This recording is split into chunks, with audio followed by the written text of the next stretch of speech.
Slide दिसते सगळ्यांना?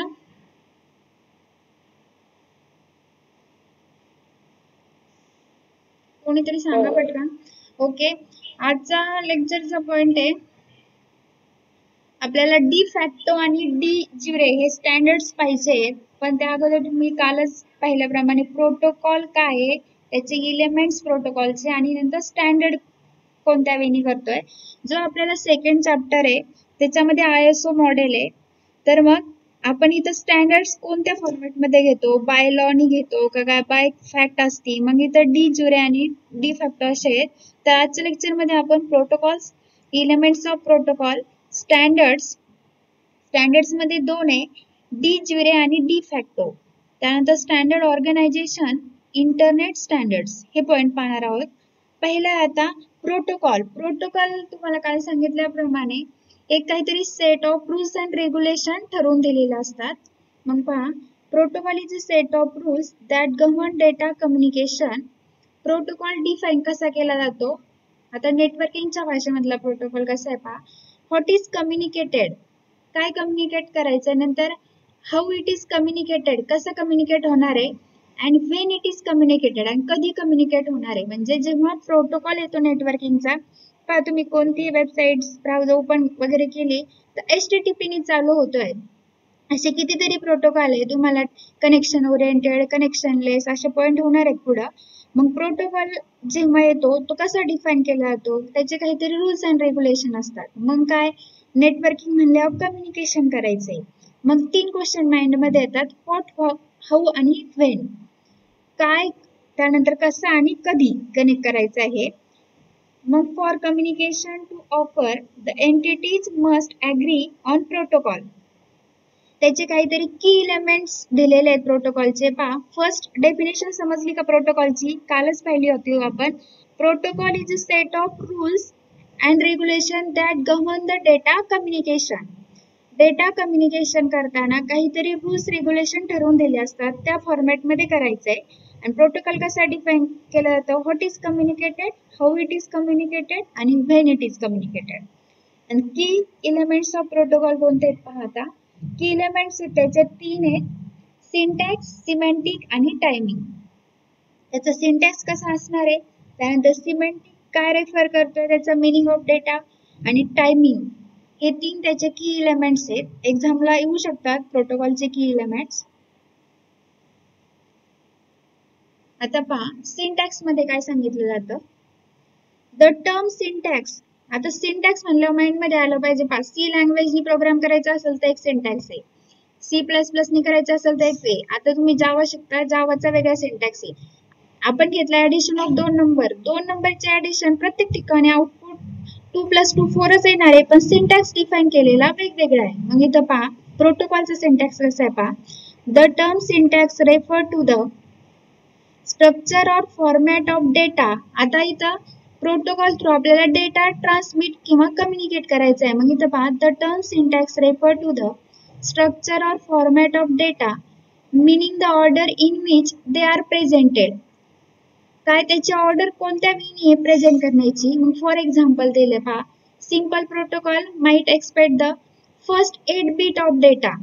तुम्ही जेव्हा एखाद्याला ट्रान्सफर करताय एखादा मेसेज वगैरे, तो बीट फॉर्मॅटमध्ये जाताना 8 बीटच्या स्लॉटमध्ये जात असेल तर पहा, expected the first 8 bit of data to be the address of sender. Sender साईडने 8 बीट जातोय, तर रिसिव्हर पहा काल पाहिल्याप्रमाणे second 8 bit to be address to the receiver. तुम्ही पाठवला 8 बीट मध्ये सपोज तुमचा कंबाईन केलेला एन्कोडेड मेसेज हाय असेल आणि समोरच्यापर्यंत सपोज 8 बीट न जाता 4 बीटच जात असेल तर उपयोग आहे का, काही डेटामध्येच लॉस होतोय. मग त्यांनी सिंटॅक्स काय दिलाय, सेंडर कडून जर 8 बीट जात असेल तर रिसिव्हर साईड पण काय पाहिजे, 8 बीट पाहिजे. The rest of the stream to be message itself. म्हणजे काय आहे, त्याचा एक सिंटॅक्स फॉर्मॅट आहे. तुम्ही डेटा कम्युनिकेट करताना कोणत्या फॉर्मॅट मध्ये सेंडर पाठवतोय, मध्ये डिकोड जर पाठवला इन्क्रिप्शन केली तर त्याच्यापर्यंत गेला परत डिक्रिप्ट झाला पाहिजे. हाय पाठवला असेल तर त्याच्यापर्यंत हायच पोहोचला पाहिजे मेसेज. हे झाला त्याचा सिंटॅक्स प्रोटोकॉलचा. नेक्स्ट एलिमेंट आहे semantic. The word semantic refer to the meaning of each section. प्रत्येक सेक्शनचा मिनिंग एक्सप्लेन करतोय सिमॅन्टिक मध्ये. पहा, the word semantic refer to meaning of each section of bits. आता असे कितीतरी मेसेज असेल, स्लॉट केले 8 बिटचे फॉर एक्झाम्पल. पहिला 8 मध्ये वेगळा डेटा आहे, दुसऱ्या 8 मध्ये वेगळा, असे स्लॉट करत गेलो तर सिमॅन्टिकचं काम काय आहे? The word semantic refer to the meaning of each section of bits, how each particular pattern to be interpreted, and what action is to be taken based on that interpretation. For example, काय दिलंय? Does an address is identify the route to be taken or find destination of the message. आपण जो message send करतो network through, त्याच्यापर्यंत गेल्यावर एक सिमॅन्टिकचे action पहा काय? Does refer address identify the route to be taken और the final destination of message. त्याच्यापर्यंत मिनिंग काय दिलंय? इच सेक्शन ऑफ बिट, त्याचं सपोज डिवायडेशन केलं, जो आपला डेस्टिनेशन मेसेज असेल तिथपर्यंत जातोय का नाही का मध्येच ड्रॉप होतंय, हे वर्डिंग येते तुमचं सिमॅन्टिक मध्ये. 2 की एलिमेंट झाले. फर्स्ट आहे सिंटॅक्स, सेकंड आहे सिमॅन्टिक आणि थर्ड आहे टायमिंग. आता टायमिंग मध्ये पहा, the term timing refer to 2 characteristics. Timing मध्ये 2 कॅरेक्टरिस्टिक्स येतात. When data should be send, काय झालंय? When data should be send, त्यानंतर and how fast they can be send. Fast कशा वेनी सेंड करायचा, आपण डेटा कधी सेंड करतोय आणि फास्ट कसा सेंड करणार, हे 2 त्याच्या कॅरेक्टरिस्टिक्स येतात. मग फॉर एक्झाम्पल पहा, if sender produces data at 100 MBPS, म्हणजे तुम्ही सपोज सेंडर आहे कन्सिडर करा, तुमचं पाठवणं डेटा ट्रान्समिशनचं स्पीड आहे 100 MBPS, बट जो रिसीव्ह करणारा असेल त्याच्याकडे रेंज प्रॉब्लेम आहे, त्याचं खूप कमी आहे नेटचं स्पीड. पहा इथं मग receiver can process data at only 1 MBPS, त्याचं सपोज 1 MBPSच आहे. The transmission will overloaded the receiver and same data will be loss. मग त्यावेळेस काय होऊ शकते? पॉसिबिलिटी काय दिली आहे? तुम्ही एखाद्याला पाठवलाय, तुमचं स्पीड खूप फास्ट आहे, तुमच्याकडून गेला पण त्याच्यापर्यंत अजून पोहोचलेला नाहीये. मग विथिन सेकंड मध्ये तो नेटवर्क त्याला जेव्हा फास्ट स्पीड मध्ये येईल तेव्हा त्याच्यापर्यंत पोहोचन, किंवा काही काळ थांबून जर नेटच नसेल तर मध्ये लॉस होईल.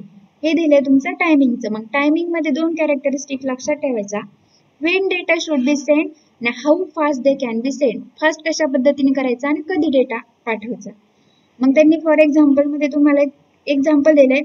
सेंडरचं सोबत स्पीड जास्त आहे, रिसिव्हरचं कमी आहे, आणि दोघांचं स्पीड जास्त असेल तर विथिन टायमिंग दोघांपर्यंत पण पोहोचेल.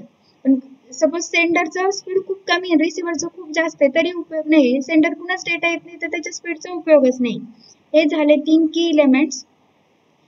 प्रोटोकॉल काय आहे? प्रोटोकॉल म्हणल्यावर काय ते रूल्स अँड रेग्युलेशन दिलेले असतात. आता आपण नेटवर्किंगच्या भाषेमध्ये पाहायचं तर काय?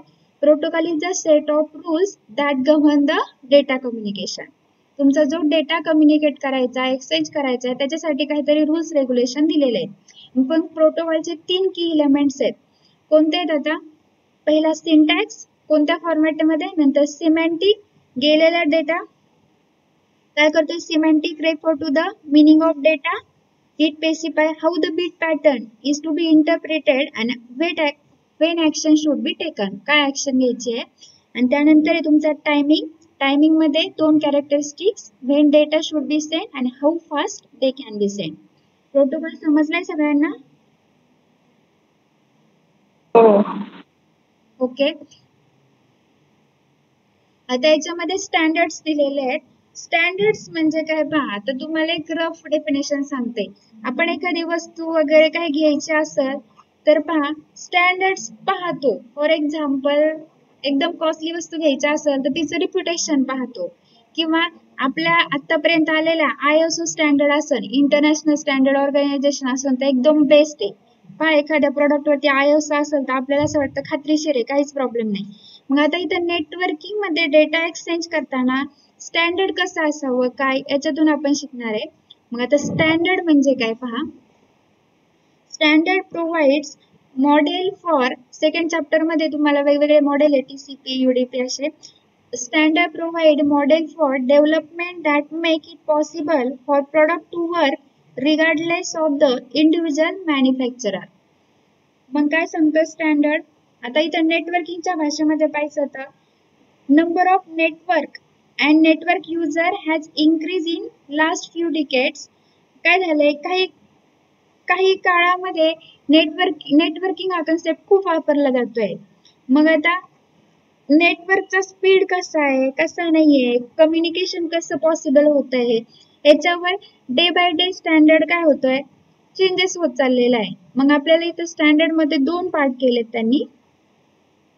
त्याच्या आधी आपण स्टँडर्ड हे इसेन्शियल काय पहा.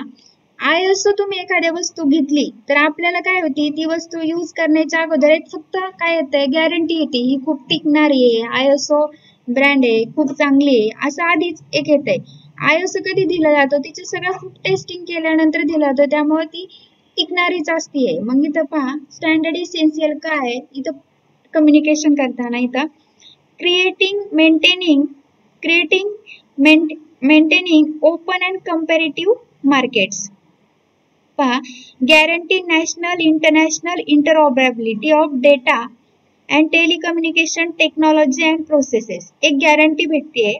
स्टँडर्ड प्रोव्हाइड काय करते पहा, standard provide guidance to manufacturer, vendor, government agency and other service provider to ensure the kind of interconnectivity necessary in today's marketplace in international communication.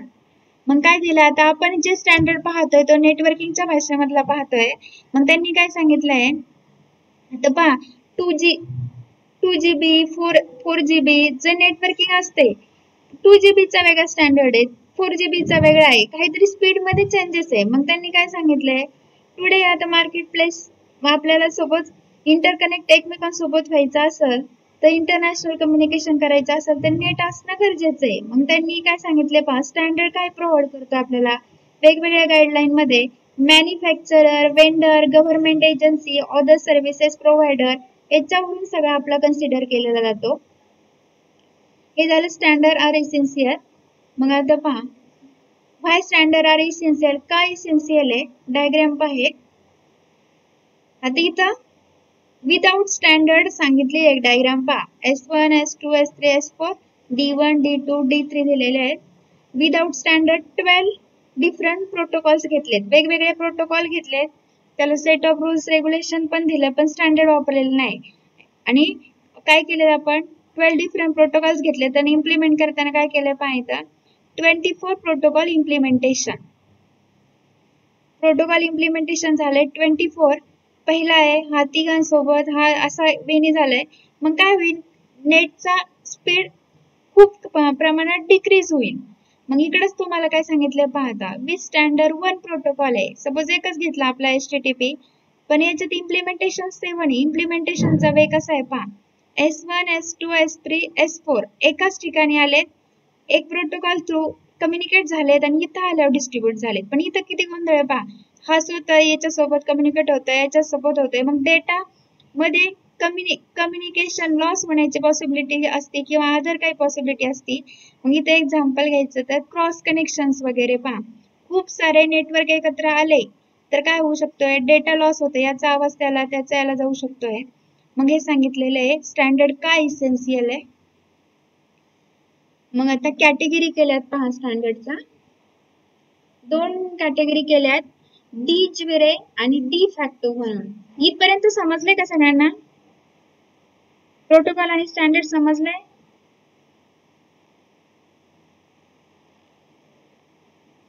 बोला पटकन.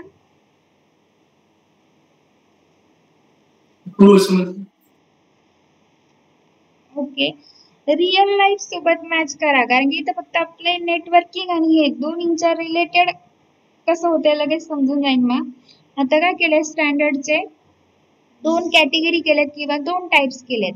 पहिला टाइप केलाय तुमचा डी ज्युरे म्हणून आणि नेक्स्ट केलाय तुमचा D facto.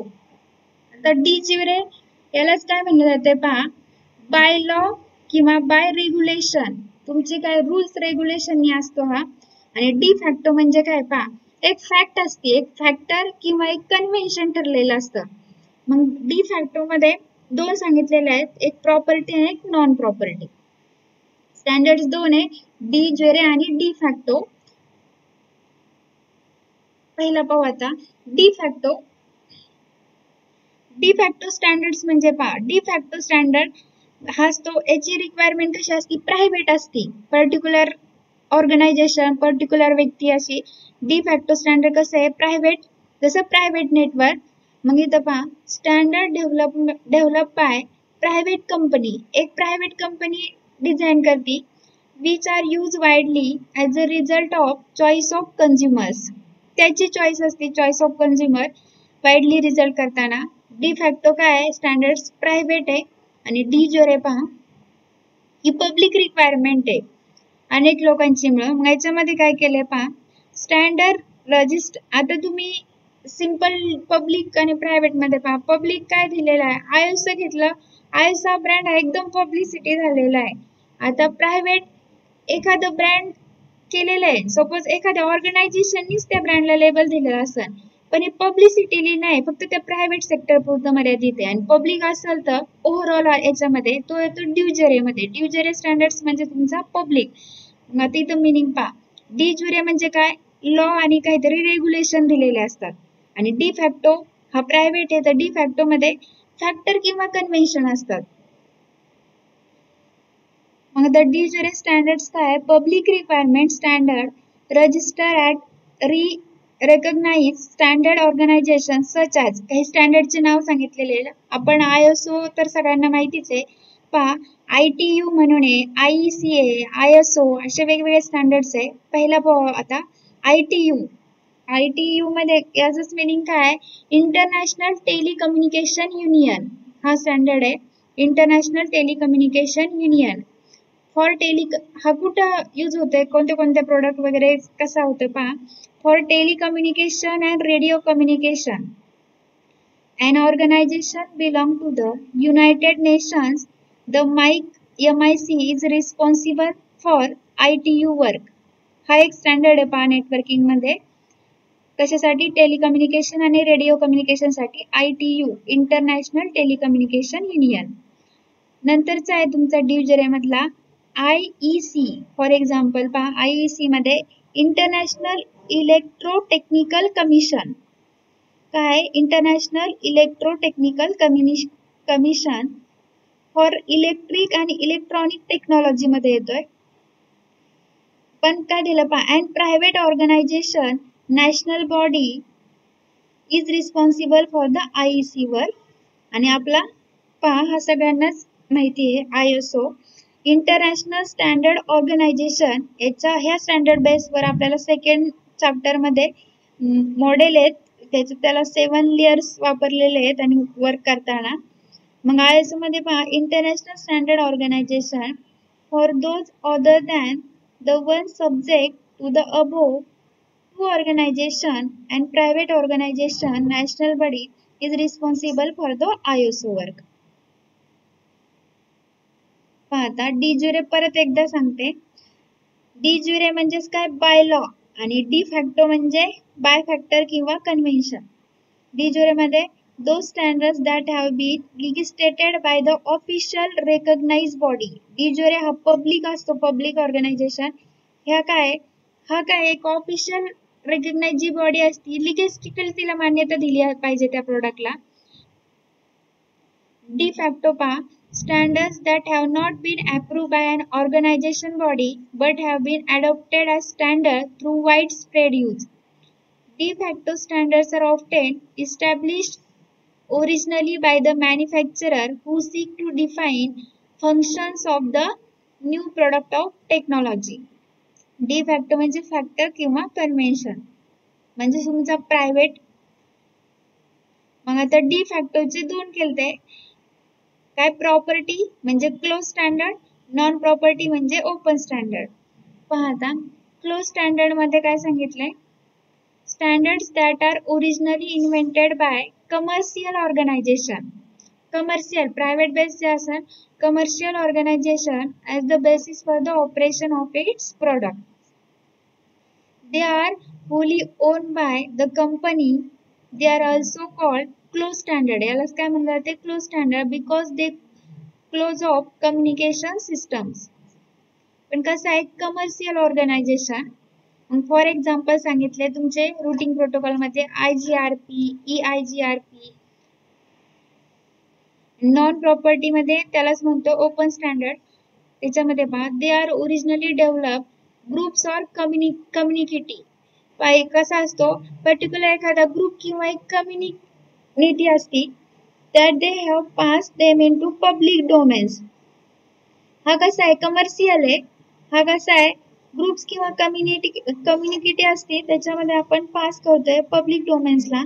They are also called open standard because they open communication between different systems. हे झाले डी फॅक्टोचे दोन, प्रॉपर्टी आणि नॉन प्रॉपर्टी. असे प्रोटोकॉल्स त्याचे इलेमेंट्स प्रोटोकॉल्स आहे. प्रोटोकॉल कम्युनिकेट करताना व्हॉट, हाऊ आणि व्हेन. त्यानंतर की एलिमेंट्स मध्ये सिंटॅक्स, सिमॅन्टिक आणि त्याचा टायमिंग आहे.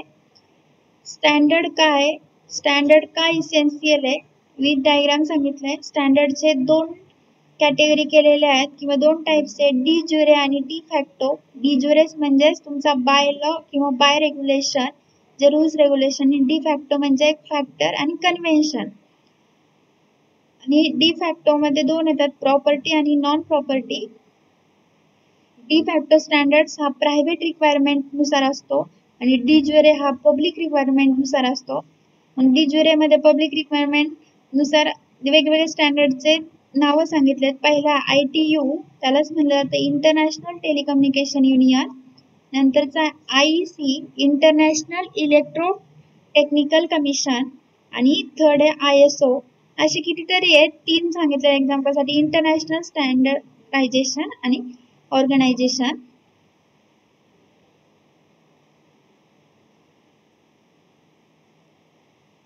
आणखी याच्या थ्रू सांगते तुम्हाला सिंपल याच्यामध्ये. समजले का सगळ्यांना?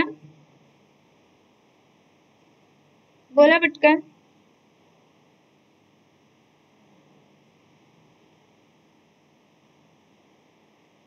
समजले का?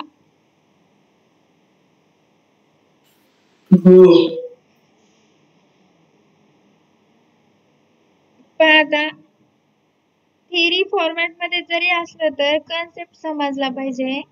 तर परत एकदा रिपीट करते, नेटवर्क स्टँडर्ड काय. आता हे स्टँडर्ड जे पाहतोय आपल्याला नेटवर्किंगच्या ह्याच्यामधलं पाहिजे. मग outcome the own ideas and product in network world. It is possible by coordination and support of some network standard. दोन कॅटेगरी किंवा दोन टाइप कोणते आताच पाहिल्याप्रमाणे डी फॅक्टो आणि डी ज्युरे. आता डी फॅक्टो म्हणजेच काय होता तुमचा, पब्लिक होता का प्रायव्हेट होता सांगा बरं. Private requirement. डी फॅक्टो काय private requirement, de jure public by law असतं म्हणून. आता डी फॅक्टो हा काय लॅटिन फॉर्म आहे. आता याचं मीनिंग एखाद्याला डी फॅक्टोस का म्हणतो, डी ज्युरेच का म्हणतोय, तर काय लॅटिन फॉर्म आहे. Latin for from the fact याच्यानुसार दिला. याच्यामध्ये standards without any formal plan मग दिलंय. द IBM-PC आणि its successor are de facto standard for example. आणि डी ज्युरे पण हा काय लॅटिन फॉर का कशाचा आहे बाय लॉ. तुमचे रूल्स रेग्युलेशन जे बाय लॉ नुसार असतील त्याच्यामध्ये दिला standard. In contrast the are formal legal standard adopted by some authorised standardisation body. हे सांगितलेले डी ज्युरे आणि डी फॅक्टो मध्ये. परत मग जे आपण आताच पाहिलेलं ITU कशासाठी वापरला जातोय, रेडिओ कम्युनिकेशन आणि टेलिकम्युनिकेशन. मग ITU मध्ये ITU-T, ITU-T1, T2 असे वेगवेगळे टाइप्स केलेले आहेत त्याच्यामध्ये कॅटेगरी परत. नंतर पाहिलेला आपण ISO काय इंटरनॅशनल स्टँडर्ड ऑर्गनायझेशन आहे. मग आता हा कधी फाउंड झालाय वगैरे त्याची हिस्ट्री दिलेली आहे. ही काय एक्झामला येत नाही पण तुम्हाला एक्स्ट्रा माहितीसाठी असू द्या. 1946 ला आलेली आहे. मग त्याच्या रिलेटेड सांगितलंय 89 national standard organisation, 89 members country as its members. ISO are nearly 200 technical committees. IC is a member of ITU-T. US is a respective in ISO in ANSI, American National Standard Institute यांनी represent केलेला आहे. त्यानंतर जर तुमचा पहा इकडे असे कितीतरी आहे. तिथं नेक्स्ट आला USA, IEEE. आता इथं पहा स्टँडर्ड जे म्हणतो आपण, तर मग आता पहा इथं नंबरिंग दिलेले आहेत आपले. आपण याच्या आधी लँड मध्ये जे डेटा ट्रान्समिट वगैरे होत आहे तर पहा 802.1 हा जर नंबर दिलेला असेल एखाद्याला तर हा याचं वर्किंग काय आहे पहा topic overview and architecture of LAN आहे. 802.2 असेल तर लॉजिकल लिंक कंट्रोल करण्याचं काम करतोय. 0.3 असेल तर हा इथरनेट. असे वेगवेगळ्या फॉर्मॅटमध्ये वर्किंग होतात. 802 आणि पुढे नंबरिंग नुसार परत कॅटेगरीज केली जाते आहे.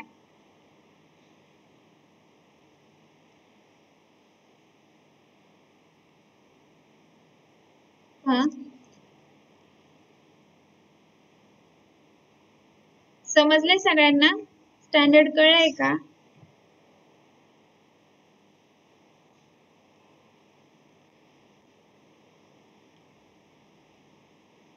सांगा पटकन. समजलंय का?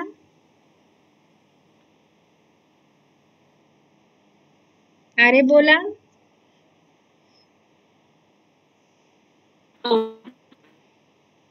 आता त्यानंतरचा पॉइंट आहे नेटवर्क सॉफ्टवेअर. नेटवर्क सॉफ्टवेअर मध्ये आपल्याला पॉइंट पाहिजे आहेत.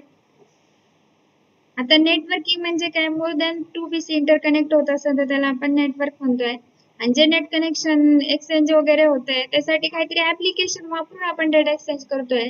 मग पहा network software first computer design with the hardware as the major concern and software as a afterthought. This is no longer works. Network software is now highly structured. मग आता याच्या परत काय केलंय त्याच्यामध्ये पॉइंट सांगितला लर्न करायचा आहे. फर्स्ट आहे प्रोटोकॉलची हायरार्की कशी आहे. त्यानंतर design issue for the layer कसा आहे. हा पॉइंट तुम्हाला जरी इथं जरी क्लिअर नाही झाला हे डिझाइन इश्यू जे लेअर आहे त्याच्यावर पूर्ण सेकंड चॅप्टर आहे. 7 लेअरचे सगळं वर्किंग आहे याच्यामध्ये. त्यानंतर कनेक्शन ओरिएंटेड आणि कनेक्शनलेस सर्व्हिस आहे. सर्व्हिस प्रिमेटिव्ह दिलेले आहेत. याचे काही की एलिमेंट दिले आहेत सर्व्हिस प्रिमेटिव्हचे. लिसन करणार, त्यानंतर एंड कशी करतोय, सर्व्हिस कशी प्रोव्हाइड होतीये त्याला, त्यानंतर कनेक्ट कसा होतोय. म्हणजे आपण एखादा कॉल करत असेल तर डायल करतोय, डायल केल्यानंतर तो कनेक्ट होतोय, कनेक्ट झाल्यानंतर त्याच्यापर्यंत डेटा एक्सचेंज होत असं रिसिव्ह होतोय. तुम्ही काहीतरी मेसेज सेंड करताय, फोन ठेवल्यानंतर परत डिस्कनेक्ट होतोय. अशा वेगवेगळ्या सर्व्हिस प्रिमेटिव्ह दिलेल्या आहे. आणि त्यानंतरचा पॉइंट आहे relationship of services to protocols. एवढे पॉइंट आहे त्याच्यामध्ये. फर्स्ट पाहू आता प्रोटोकॉल हायरार्की.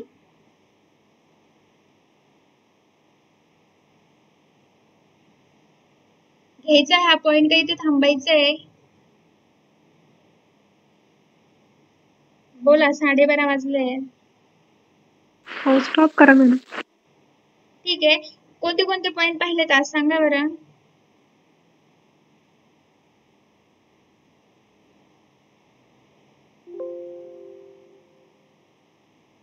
पॉइंट कोणते पाहिलेत कोणीतरी एक जणांनी सांगा.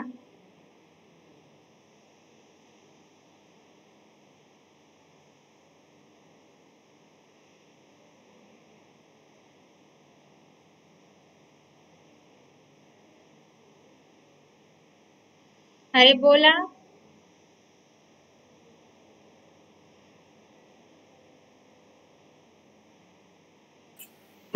Protocols, network standards आणि network software. प्रोटोकॉल्स आणखी